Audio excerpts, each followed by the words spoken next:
Bismillahirrahmanirrahim. En la clase anterior hemos visto un pantallazo general de las creencias de los shias, que uno era el monoteísmo, otro la profecía, la resurrección, y que se comparten con las otras escuelas islámicas, con Ahlus Sunnah. Y la particularidad que tiene la Shia, o sea, son los dos principios, la justicia divina y el imamato, que lo han enunciado los sabios Shia para hacer la diferencia, digamos, en las cuestiones del libre albedrío y que ya habíamos hablado antes. Ahora vamos a entrar de lleno en el imamato, que es el tema que está en los cuadernillos. Y en principio todos los musulmanes creen en la necesidad de un imam, o sea, de un líder, de alguien que gobierne a la nación islámica, a excepción de los Khawarij, que estaban en épocas del imam Ali, que decían que combatieron incluso al imam Ali en la guerra de Nahrawan, y que decían la hukm illa lillah, o sea, ellos decían que no hay gobierno excepto el de Dios, que en realidad es verdad, y como dice el mismo imam Ali, kalimatun haq, una palabra cierta, yuradu biha batil, con la que se quiere en realidad expresar algo falso. Porque ellos decían que tenemos el Corán y eso es suficiente y no hace falta que nos gobierne, lo combatieron al imam Ali, pero obviamente necesariamente, como el mismo Corán, el mismo imam Ali alayhi salam dice, la budda linnas min amiren barren au fajr, necesariamente la gente tiene que tener un líder que lo gobierne, ya sea bueno o malo, para evitar el caos. O sea, acá en nuestros países nosotros no vivimos en un país islámico, pero necesariamente tiene que haber un gobernante, ya sea que coincidamos con él o no, para que haya unas ciertas normas, ¿sí? Bueno, en general todos los musulmanes, este es un grupo ya que ha desaparecido y que obviamente tiene sus seguidores hoy en día, que vendrían a ser este grupo de extremistas, los wahabíes, estos ISIS, pero incluso hoy ellos aceptan que tiene que haber un gobernante, por eso eligen entre ellos también alguien que los dirige.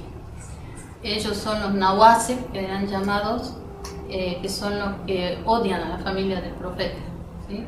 Esos son una excepción, o sea, estamos hablando en general de los musulmanes, creen que tiene que haber alguien que lo dirija a la nación islámica. Tía, disculpe, Sí. ¿el apunte es de la clase de hoy o del largo? Sí, de ahora. El apunte es el tema que estamos por ver. Justamente estoy por leer un hadith respecto a este tema. Dice el hadith del profeta Muhammad sallallahu alaihi wa sallam, que dice: quien muera en tanto no conoció al imam de su época, muere la muerte de la era de la ignorancia. Hay muchos hadices parecidos. El profeta nos dice que necesariamente tenemos que conocer a nuestro imam y seguirlo, y el que no se preocupe por esto y no tenga su imam es como si hubiera muerto en la época de la Jahiliya, o sea, anterior al Islam, que era llamada la era de la ignorancia, y vemos que no ha sido llamada la era del kufr, la era de la incredulidad, ha sido llamada la era de la ignorancia, porque la gente, en vez de preocuparse por investigar si lo que el Islam traía era cierto, prefería decir no, eso es mentira, y no aceptaba. Entonces es llamada la era de la ignorancia, y el que no se preocupa por conocer a su imam es como si hubiera muerto en la era de la Jahiliya. Tanto sunnis como shias narran otra versión del mismo hadith que dice: quien muera sin un imam será como quien murió en la era de la ignorancia. Esto también se parece, en vez de que diga en tanto no conoció al imam, dice quien muera sin un imam. Entonces tiene el mismo significado, pero depende de la gente el identificar y conocer a este imam. Otra versión en la fuente suní dice: todo el que muera en tanto no ha jurado fidelidad al imam de la época es como quien murió en la era de la ignorancia.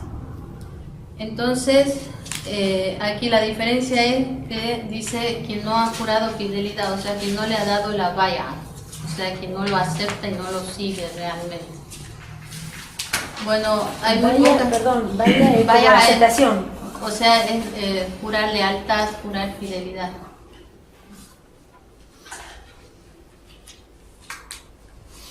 Aquí el tema de jurarle, de conocer al imam y tratar de identificarlo es un tema ya más dinámico y continuo que el tema del monoteísmo en la profecía.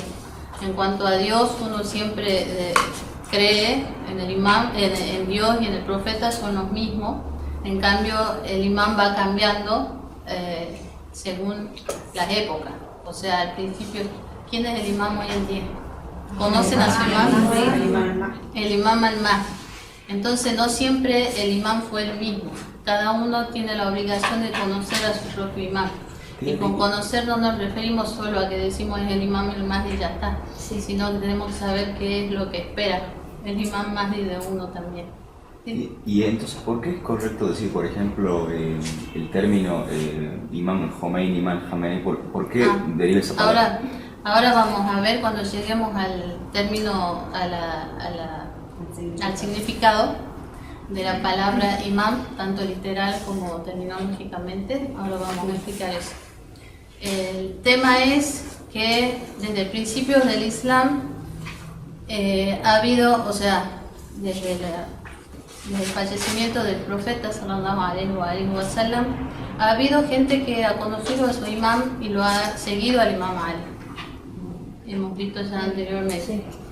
Hay otros que han seguido al imam Ali, pero no a su hijo, el imam al-Hassan, que era el que seguía. Por ejemplo, cuando el imam Ali muere, muchos shias le juran fidelidad al imam al-Hassan, consideran que él es el que tiene que ser, pero no lo dejan gobernar en realidad Muawiyah, ¿sí? Muawiyah, que estaba en Sham como gobernante, quería ser él el califa. Ya antes había combatido al imam en la guerra de Siffin, le hizo una guerra y ahora que muere aprovecha esta situación y arma otra guerra en contra del imam al-Hassan. Lamentablemente no todos lo apoyan al imam Hassan, o sea, se forma un ejército pero al último lo dejan solo, sin apoyo. Muawiyah comienza a ofrecerles cosas a los mismos seguidores del imam. Como vemos, no solo seguirlo es suficiente, sino realmente seguirlo, en el verdadero sentido de la palabra. Y se pasan al ejército de Muawiyah. Va quedando solo el imam al-Hassan y se ve obligado a firmar la paz con Muawiyah. Y a partir de ahí es donde Muawiyah pasa a ser el quinto califa, sería. Entonces vemos la importancia de no solo conocer el imam, sino hacer lo que él espera de nosotros y lo que tenemos que hacer, ¿sí? Entonces algunos lo siguen al imam Ali, pero no al imam Hassan. Algunos siguen hasta el imam Hussein, pero ya no al imam Zainul Abidin. Y así a lo largo de los años se van formando diferentes grupos. Por ejemplo, los que siguen simplemente al imam Hassan, al imam Ali, al imam Hassan, al imam Hussein y al imam Zainul Abidin, y no creen ya en el imam al-Baqir, es el grupo de los Zaydíes, que son considerados dentro de las firaq shia, o sea, de las separaciones que se hacen dentro de la Shia, pero no son los shias duodecimanos como nosotros, que creemos en los dos imames, Isna al-Sharia. Después están quienes creen en el imam al-Baqir, el imam Ja'far Sadiq, hasta el sexto imam, pero ya no creen en el hijo de imam Ja'far Sadiq, que es, ¿quién es? Musa Qasim. el imam Musa al-Kazim. Entonces, los que creen hasta el imam Jafar Sadiq, de los imames inmaculados, son los ismaelíes. Ellos creen en 6 de nuestros imames, también considerada una de las divisiones de la Shia. Dentro del sunismo también hay división, no es algo particular de la Shia. Y así sucesivamente. Están los que creen hasta el imam al-Kazim, que son los que le dicen Waqifiyya, que ya hoy en día no existen este grupo. Waqifiyya porque se detuvieron en ese imam. Y así sucesivamente hasta que estamos nosotros, los Isna Ashariya, que creemos en los 12 imames. ¿Los sufis qué son? Son una rama de los Ahlus Sunnah. O sea, ¿Y los ismaelíes o rama de Shia? de los Shia. Pero el ismaelí no cree que el imam era Ismael, el hijo de Jafar, y como Claro, falleció. a lo que me refiero en creer en 6 imames son de los imames de Ahlul Bayt, o sea, de los imames inmaculados. A partir de ahí, los ismaelíes creen en el hijo de él, Ismael. El imam Sadiq tenía un hijo mayor que se llamaba Ismael y por eso muchos decían que era él porque era el mayor. Pero Ismael murió en vida del imam Sadiq. Y el mismo imam Sadiq, cuando llevaba el cuerpo, lo descubría para que vean y vean que está muerto, porque bueno, como imam tenía conocimiento de lo oculto, sabía lo que iba a pasar, entonces para confirmar que estaba muerto, descubría su rostro. Era una persona, Ismael, muy sabia y espiritual, pero no era el imam designado por Dios. Y muchos creyeron que sí, que se ocultó, otros que sí, que algún día va a volver a aparecer, y otros siguieron creyendo en el imam siguiente, en el imam Musa al-Kazim. Y bueno. Ahora, respecto a la palabra de imam, ¿qué significa imam? También acá tenemos, ¿cómo? Líder. Sí, el significado literal es líder. Líder. Imam significa líder. Y este líder puede ser ya sea bueno o malo, según el significado literal estamos hablando, no de nuestras creencias de lo que tiene que ser un imam. Y puede tener un significado amplio, como ser, por ejemplo, el imam de toda una nación, como fue lo que preguntaban del imam Khomeini. Lo llaman imam no porque sea imam inmaculado de los 2 imames, sino porque era el líder de la revolución islámica, de la nación que lo seguía y realmente merece. Justamente hoy se conmemora 27 años de su partida, o sea, hoy, un día como hoy falleció, y realmente ha sido un digno descendiente de Ahlul Bayt. Él era uno de los Sayyid que les hablaba en la clase anterior, descendientes del profeta, y bueno,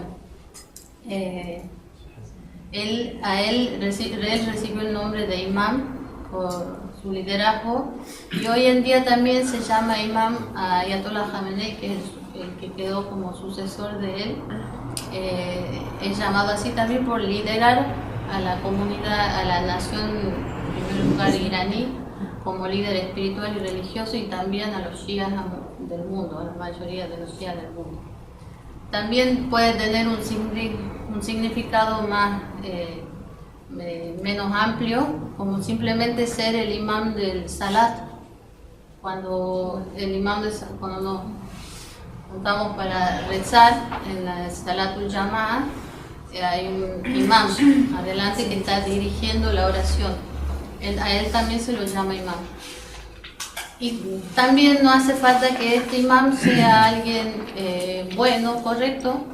También el faraón de la época de Moisés, con todo lo opresor que era y que tenía esclavizado al pueblo de los israelitas, también el Corán lo nombra como imam, o sea, líder en este sentido, no como los imames inmaculados que seguimos. Y así puede ser considerado un imam porque dirigía a los opresores de su época. Una consulta.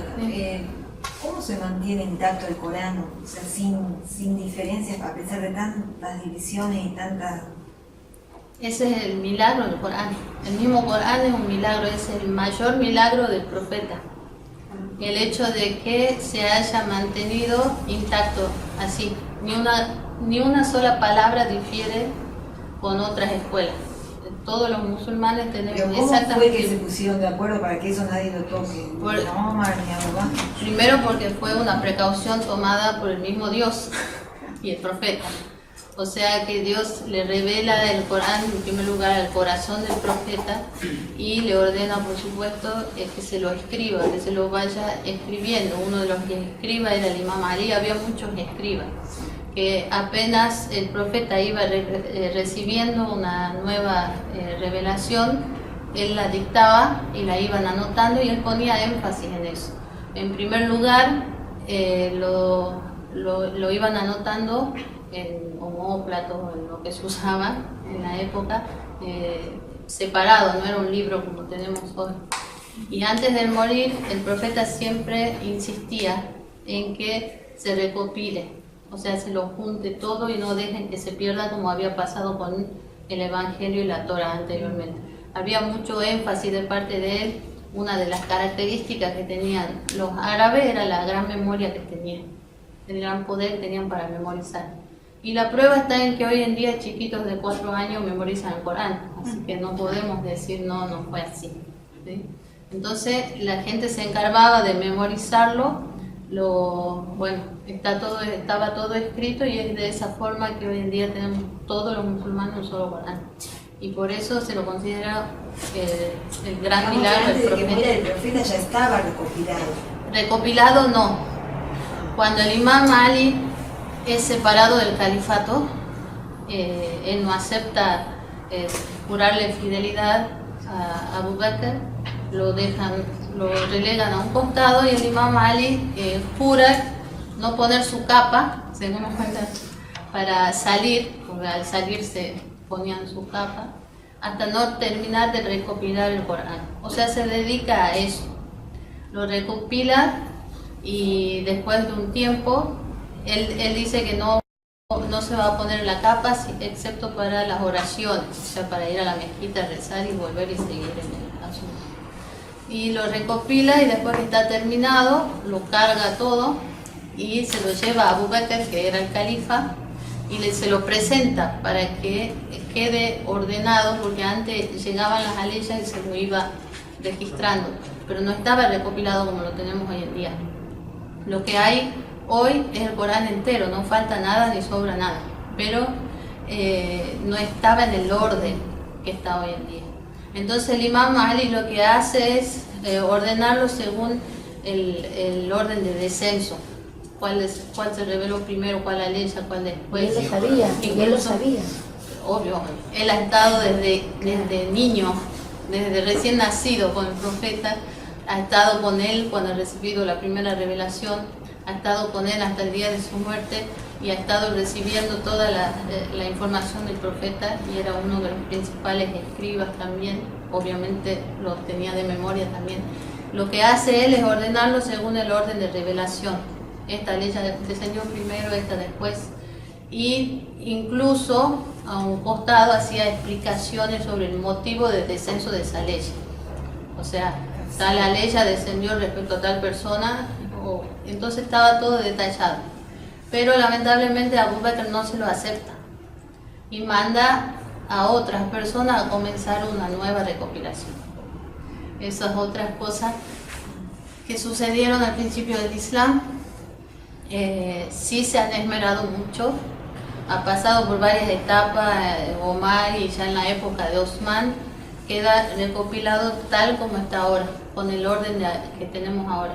Lo que tenemos ahora no es según el orden de descenso, sino que se han ido poniendo tal vez los temas que eran respecto a esto, las suras más largas, las más cortas aquí, pero eso no nos afecta.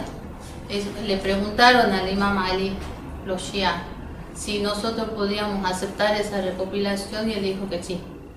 O sea, el orden no nos afecta, excepto, bueno, en que no hemos perdido mucha información al no aceptar lo que tenía Imam Ali, pero esa recopilación que hizo el Imam Ali está en manos del Imam Mahdi hoy en día, se ha ido pasando de imam en imam.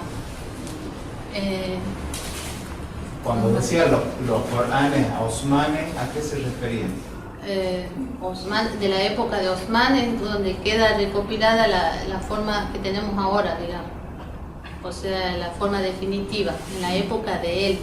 No es que él la recopiló, sino los memorizadores, porque al tiempo, al haber muchas batallas también, porque iban en épocas de Omar, mandaba ejército a otras regiones para, bueno, van haciendo conquistas y van muriendo también muchos de los memorizadores del Corán, de los compañeros del profeta. Entonces ahí se esmeran en que quede todo recopilado y bueno, en la época de Osman es que queda la forma definitiva. No es que él mismo lo hizo. Bueno, entonces, ¿dónde habíamos quedado? En el significado literal. El significado literal. Entonces, por ejemplo, el Corán dice: les hicimos imames para que guiasen a los demás siguiendo nuestra orden. Aquí menciona el Corán la palabra imam. Les inspiramos que oraran bien, hicieran el salat y dieran el zakat y nos rindieron culto. Bueno, acá no son los imames a los que nos estamos de Ahlul Bayt. En otra parte dice: hicimos de ellos imames para que invitaran a sus secuaces al fuego y en el día de la resurrección no serán auxiliados. A eso me refería, que el imán puede ser en la forma literal alguien bueno o alguien malo. Algunos van a guiar, como menciona después respecto al faraón, que va a guiar a los que lo siguen al fuego y bueno, tiene esos dos sentidos. Después el significado técnico, según la creencia de los Shia, es la persona que está a cargo de todos los asuntos políticos y religiosos de la nación islámica. O sea, el significado terminológico para nosotros, o sea, para la Shia, a lo que nos referimos cuando hablamos del imamato como uno de los principios de la escuela Shia, es que este imam ha sido designado por Dios a través del profeta. Hay un texto estipulante que lo designa. Nos referimos a los hadices que han quedado donde el profeta lo nombra al imam Ali y a los siguientes imames como los líderes después de él, y también son personas infalibles. Para nosotros a los imames que nos referimos están exentos del error y del pecado, de cualquier equivocación, y tienen la función de guiar. El rol de ellos es guiar a la comunidad islámica, tanto política, religiosa como espiritualmente. ¿Sí? Eso a lo que nos referimos nosotros con los imames, la creencia de los Shia. Y estos imames son 12. El primero de los cuales es el imam Ali bin Abi Talib y el último el imam al-Mahdi al-Sharif. Ahora respecto a nosotros los llamamos los imames de Ahlul Bayt, ¿verdad? Hay que ver qué estatus tienen estos imames. Y, por ejemplo, los sunnis, hay una ley en el Corán que menciona a Ahlul Bayt. ¿Quiénes son Ahlul Bayt para Ahlul Sunnah? Por ejemplo, cuando ven esta aleya que menciona a Ahlul Bayt, ¿quiénes dicen ellos que son? Para nosotros son los 12 infalibles. Para ellos, ¿quiénes son? Los 5. Bueno, los 5 y los demás también son infalibles, pero en general los hadices que menciona el profeta, lo que vamos a ver primero, y en la ley de Tadhid, en principio se refiere a los 5 infalibles, ¿sí? Pero el resto de los imames para nosotros también son Ahlul Bayt y son infalibles.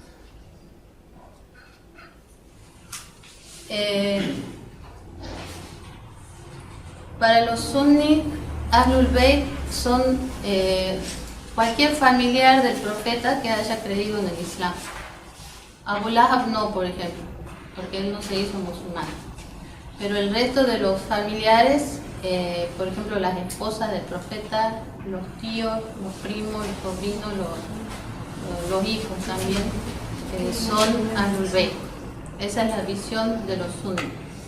Y para nosotros, bueno, esto incluye obviamente a Fátima, Imam Ali, a Hassan y Hussein, que para nosotros tenemos una posición más cautelosa y limitamos Ahlul Bayt a esas, incluido el profeta, a esas 5 personas, ¿sí?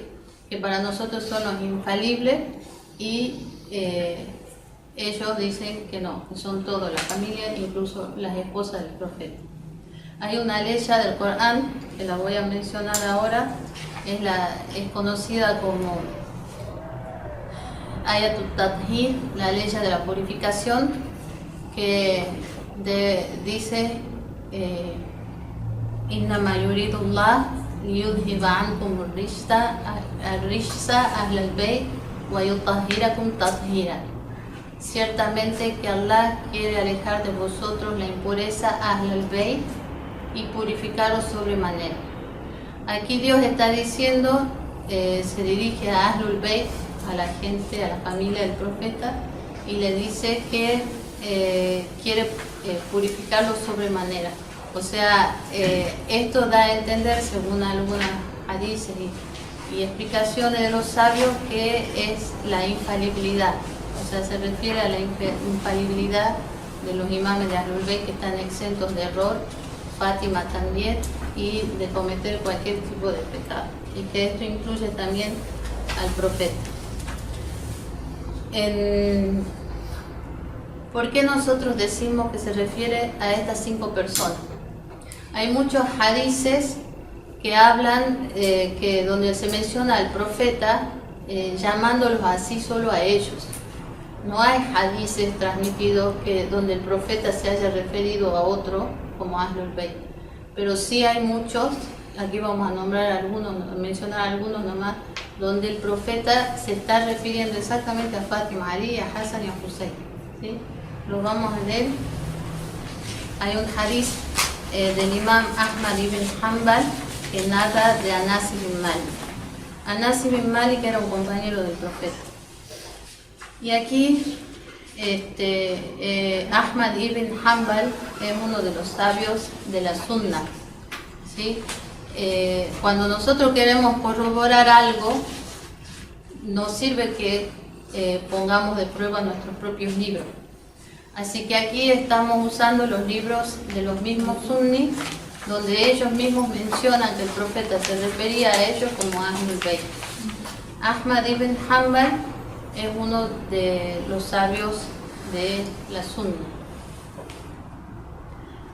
Dice, luego de que la ley transmite que Anas ibn Malik dijo, luego de que la ley de Tathir fuera revelada, durante 6 meses el profeta solía pasar por la casa de Fátima en su camino hacia la mezquita para la oración del alba, para Salatul Fajr, y les decía, a la oración, oh Ahlul Bayt, ciertamente que Allah solo desea alejar de vosotros la impureza, Ahlul Bayt, y purificaros sobremanera.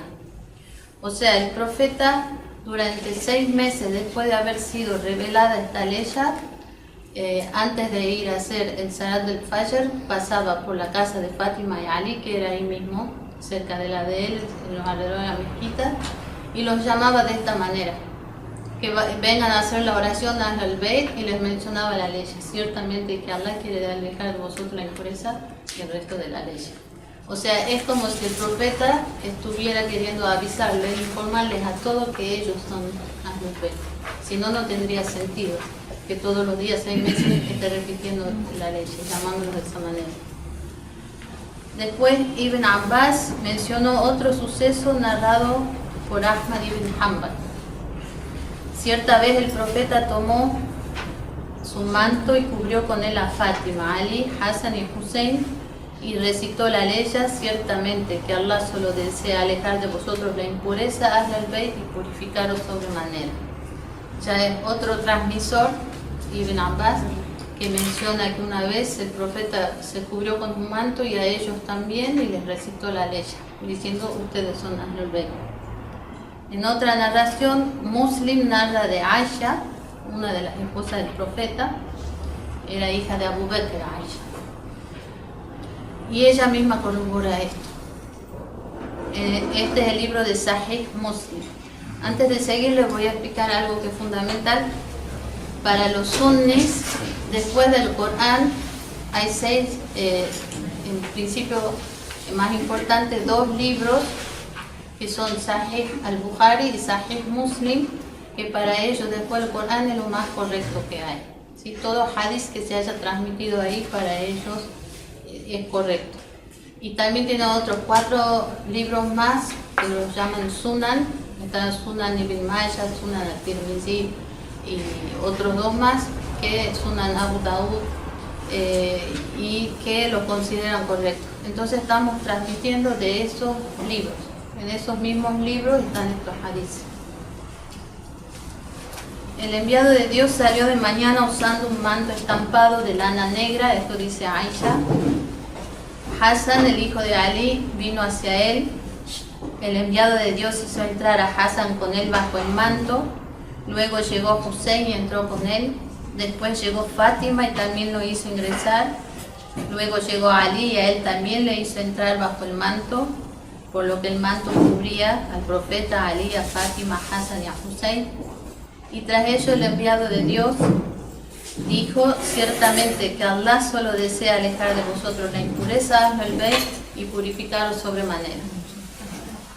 En otro libro de At-Tirmidhi, en su Sunan, este es otro de los 6 Sihah que ellos llaman, los 6 libros correctos de Ahlul Sunnah, que Umar ibn Abi Salama, que era hijo de Salama era otra esposa del profeta, y el hijo de ella, que era hijo, porque Salama era viuda, estaba casada con otra persona antes, tuvo un hijo que es llamado Omar y después se casa con el profeta.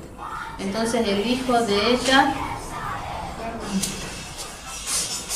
dice: fue revelada esta ley al profeta, ciertamente que Allah solo desea alejar de vosotros la impureza, Ahlul Bayt, y purificaros sobremanera, en casa de Salama. Entonces el profeta llamó a Fátima, Hassan y Hussein y los cubrió con un manto, mientras que Ali se encontraba a sus espaldas y lo cubrió con el manto. Luego dijo: Dios mío, ellos son la gente de mi casa, Ahlul Bayti, aleja de ellos toda impureza y purifícalos sobremanera. Salama dijo: ¿acaso yo estoy con ellos, oh profeta de Dios? Porque ella ve que el profeta los pone a todos bajo el manto, y Salama estaba viendo eso y ella también quería estar con ellos, y le pregunta si ella también es parte de Ahlul Bayt, y el profeta le dice: tú tienes tu lugar y estás bien donde estás, como diciendo, Salama en realidad era muy buena persona y era seguidora de Imam Ali después de la muerte del profeta, pero le está separándola de Ahlul Bayt, ¿sí? O sea, las esposas no están incluidas.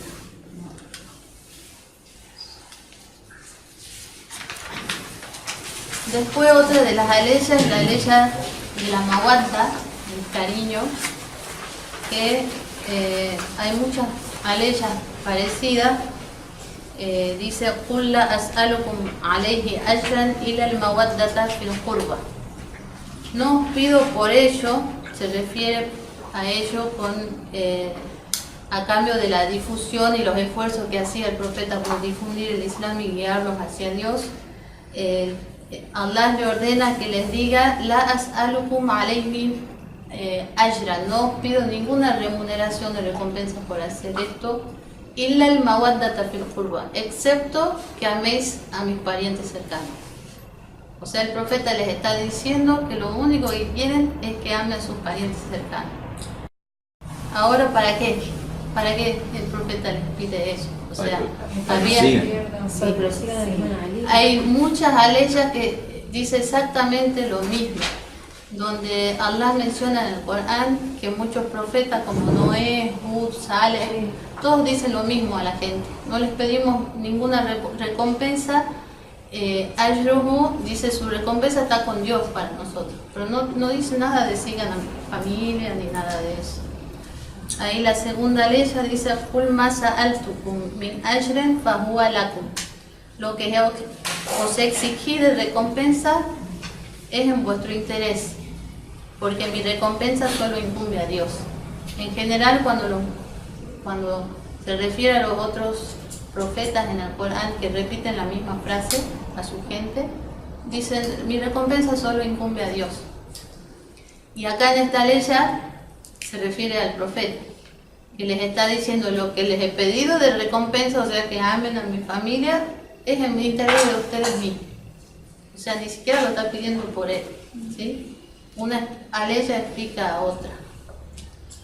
Después dice Qul ma as'alukum alayhi min ajrin illa man sha'a an yattakhida ila rabbihi sabila. No os pido por ella otra recompensa más que quien lo quiera que tome un sendero hacia su Señor. Aquí con Sabil se está refiriendo al profeta. Aquí el Sabil es el profeta. Bueno, cuando aquí en la primera leya hay un sabio sunita que en su libro Al-Kashaf, él se llama Zamakhshari, hace la exégesis de esta leya, dice que el profeta dijo que esos al-Qurba que menciona en la primera leya como mis parientes más cercanos son Ali, Hassan, Hussein y Fátima. Él mismo como sunni está diciendo que los Qurba son ellos.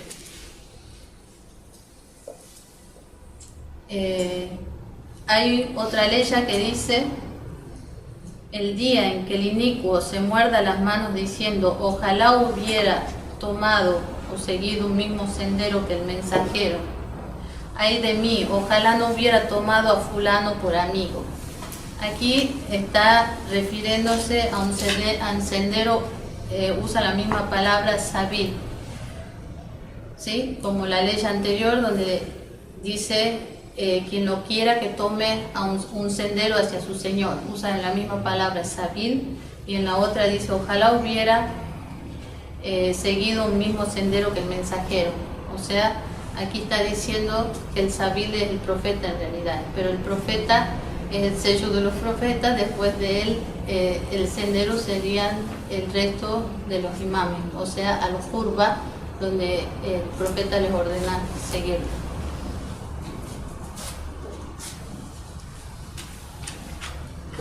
Bueno, el hadith de Zayd ibn Arqam también es una de las pruebas donde se habla de Ahlul Bayt y que son el imam Ali y sus hijos Hassan y Hussein y Fátima. Zayd ibn Arqam fue uno de los compañeros del profeta. Él no era Shia, pero uno de los compañeros del profeta. Entonces, después de la muerte del profeta, una persona viene y le pide que le hable, le cuente algo del profeta. Y dice: estoy muy viejo y ello sucedió mucho tiempo atrás. He olvidado también algo de lo que yo sabía del enviado de Dios. Así que todo lo que os diga aceptadlo, y lo que no os diga no me forcéis a decirlo. Luego dijo que cierta vez el profeta se puso de pie para hablarnos en un arroyo situado entre la Meca y Medina llamado Hum, que seguramente se refiere al evento de Ghadir Hum, ¿no? Donde ahí menciona el profeta antes de declararlo a Imam Ali como el maula de todos los creyentes. Menciona antes el hadith de Saqalain, dice que pronto se va a morir y todo eso. Entonces él está recordando esto y dice: el profeta alabó y engrandeció a Dios, y luego de sermonear y recordar a Dios dijo: oh gente, sabed que yo soy un ser humano y pronto un mensajero venido de parte de mi Señor, o sea el ángel de la muerte, me llamará y yo le responderé. Ciertamente que dejo entre vosotros dos cosas preciosas. La primera es el libro de Dios, en el cual hay guía y luz, así que tomad el libro de Dios y aferraos a él. Habiendo estimulado e impulsado a la gente hacia el libro de Dios, el profeta luego dijo: y la segunda porque este es el hadith de Saqalayn. El Saqalayn significa las dos cosas preciosas. Una es que les pide que se aferren al libro de Dios, y en segundo lugar a Ahlul Bayt. Dice, y la segunda es la gente de mi casa, Ahlul Bayt. Por Dios llamo vuestra atención hacia la gente de mi casa.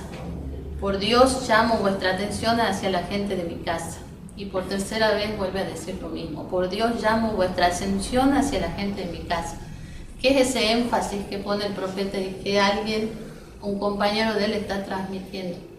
¿Por qué un profeta diría eso? Dejo el libro de Dios y a su familia. ¿Qué otro profeta hizo eso? Obviamente tiene un sentido. Pero tiene descendencia los otros. O sea, para que lo sigan. Para que lo sigan. Antes iban a seguir viniendo profetas, pero ahora él es el último profeta y lo que deja son la gente de su casa, Ahlul Bayt, que van a estar hasta el final de los tiempos. Luego Hussein ibn Zuhra dijo: oh Zayd, ¿quiénes son la gente de la casa del profeta? ¿Acaso sus esposas son parte de Ahlul Bayt? Y Zayd le respondió: las esposas del profeta eran sus parientes, pero la gente de su casa son aquellos que no podían aceptar caridad, la sadaqa, que les dije antes, después de él. En cambio, sus esposas sí pueden aceptarlo. Luego la persona dijo: entonces, ¿quiénes son ellos? Y Zayd respondió. Aquí Zayd no es un shia, o sea, entendió parte del hadith, pero digamos la otra no. Según él son la familia de Imam Ali, la familia de Aqil, que es otro hermano de Imam Ali, la familia de Ja'far, otro hermano de Imam, y la familia de Al-Abbas. Bueno, acá en este hadith lo que deducimos y que el mismo Zayd dijo es que no son las esposas del profeta, las excluye a ella aquí. En otra versión del hadith, Zayd argumenta que las esposas no están incluidas entre Ahlul Bayt y dice: no, juro por Dios, la mujer vive con su esposo por un periodo de tiempo y luego él puede darle el divorcio y ella regresa a su padre y gente, refiriéndose a que es verdad que las esposas son parientes, ¿sí? Pero es posible que se divorcien o enviuden, por ejemplo. Entonces la mujer vuelve a su propia casa, no es un parentesco sanguíneo. Entonces es la forma de Zayd de explicar que con Ahlul Bayt no se está refiriendo a eso.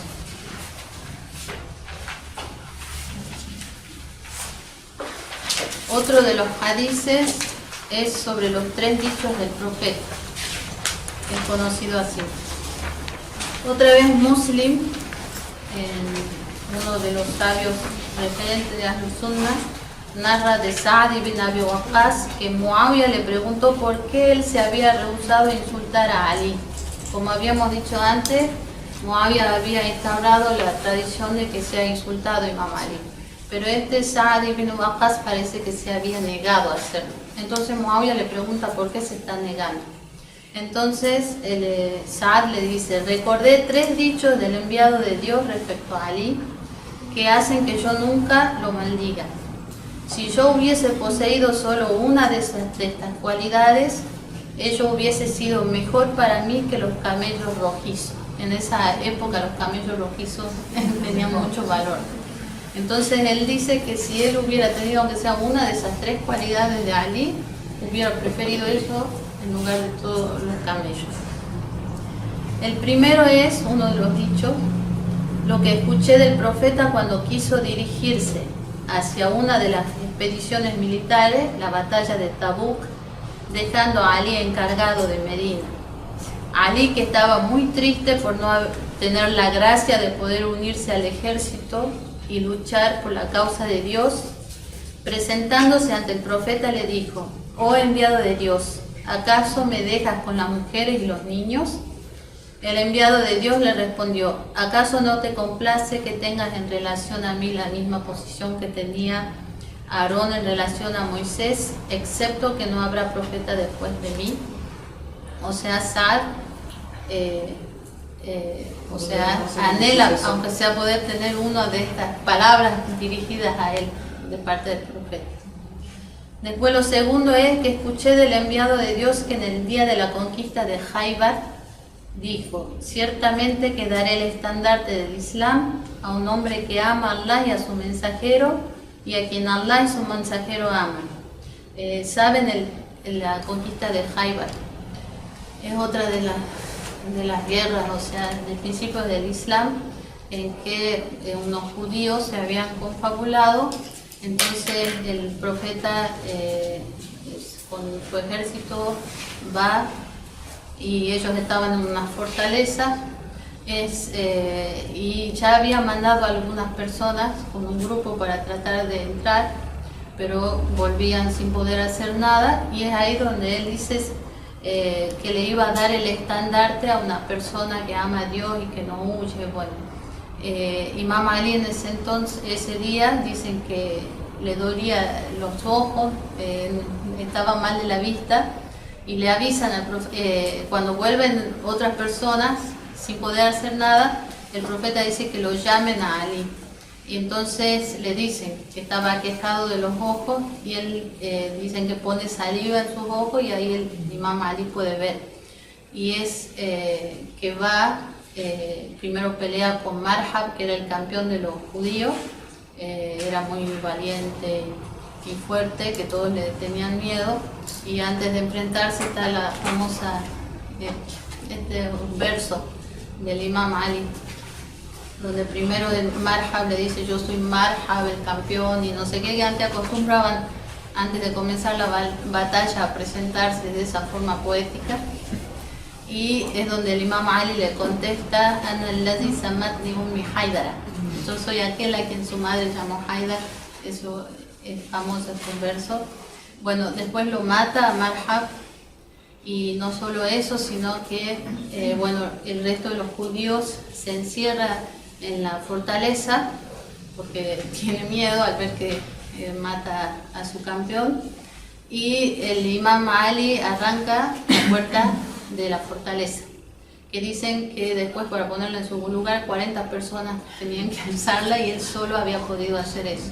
Bueno, esta es la conquista de Khaybar. Y él está diciendo, Sa'd ibn Abi Waqqas, que había escuchado eso del profeta, dice: ciertamente que daré el estandarte del Islam a un hombre que ama a Allah y a su mensajero, y a quien Allah y su mensajero aman. O sea, cuando habían ido las otras personas y no pudieron hacer nada, él dice: ahora voy a darle el estandarte a alguien que va a poder hacer algo. Entonces todos lo esperábamos para nosotros, relata él, que a la mañana siguiente, cuando el profeta le dé el estandarte, sean ellos los elegidos. Pero el profeta dijo: llamad a Ali. Ali llegó en tanto le adolecían los ojos. El profeta puso saliva en sus ojos y le dio el estandarte, y Allah por medio de él nos garantizó la victoria. La tercera cosa que escuchó Sa'd y que le impedía insultar al Imam Ali: cuando fue revelada la ley sobre la Mubahala, el profeta llamó a Ali, a Fátima, a Hassan y a Hussein, y dijo: Dios mío, ellos son mi familia, Ahli. La ley el suceso de la Mubahala, ¿lo han escuchado? Sí, ¿qué es Mubahala?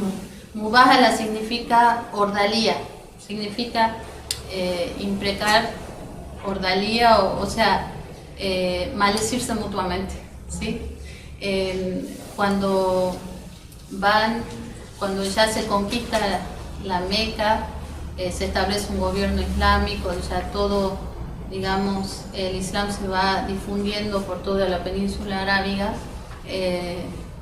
empiezan a llegar delegaciones a Medina a visitar el profeta. Entre una de esas delegaciones estaba la delegación de Najran, que eran unos cristianos de la región que se llama Najran. Y van y le hacen algunas preguntas al profeta sobre Jesús, sobre otras cuestiones, y ellos no aceptaban sus palabras. Entonces Allah en el Corán le ordena realizar la ordalía. O sea, si realmente ellos como religiosos también están seguros de lo que están diciendo, que hagan esa ordalía, que se maldigan mutuamente, y supuestamente iba a recaer el castigo, un muy grande castigo, sobre la persona que esté mintiendo. Entonces, creo que está la ley en el pie de página, dice, Allah le dice al profeta Pero quienes te disputan acerca de ella, después de haberte llegado el conocimiento, diles: venid, convoquemos a nuestros hijos y a los vuestros. Abna'una o abna'akum, dice el Corán. A nuestras mujeres y a las vuestras. Nisa'una o nisa'akum. A nosotros mismos y a vosotros mismos. Anfusana o anfusakum. Y luego imprequemos para que la maldición de Dios caiga sobre los embusteros. Eso es lo que Allah le ordena al profeta. Entonces el profeta los invita a estos cristianos a realizar la ordalía, y quedan que iban a encontrarse en cierto lugar en la ciudad, y cada uno iba a llevar a su gente. O sea, como dice acá, nuestros hijos y vuestros hijos, a tu mujer, a vuestra, o sea, las personas más preciadas para cada uno, como dando a entender que está seguro de lo que está diciendo y por eso no teme por ello. Acá, cuando van a realizar la ordalía, uno de los cristianos se narra que le dice a su grupo que si el profeta llegaba a venir con su familia más cercana, es mejor que no hagan la ordalía, porque eso va a corroborar de que realmente está seguro de lo que está diciendo, realmente es un profeta. Cuando van y esperan, estaban todos esperando a que se realice, van a donde acuerdan en reunirse. El profeta, ¿con quién llega? Con Fátima, con Ali, con Hassan y Hussein.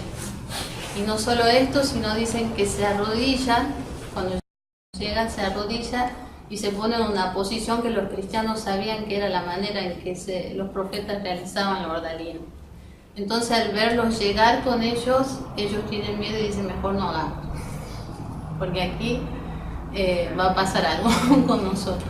Entonces se abstienen de realizar la ordalía y bueno, llegan a un acuerdo con el profeta. Uno de ellos incluso dicen que se islamiza después. Hay un punto acá que cuando dice el Corán, le ordena al profeta que vaya les diga que bueno, cada uno vaya con sus hijos, con sus mujeres, o anfusahum, ¿sí? O anfusahum o anfusana. Aquí, ¿con quién va el profeta?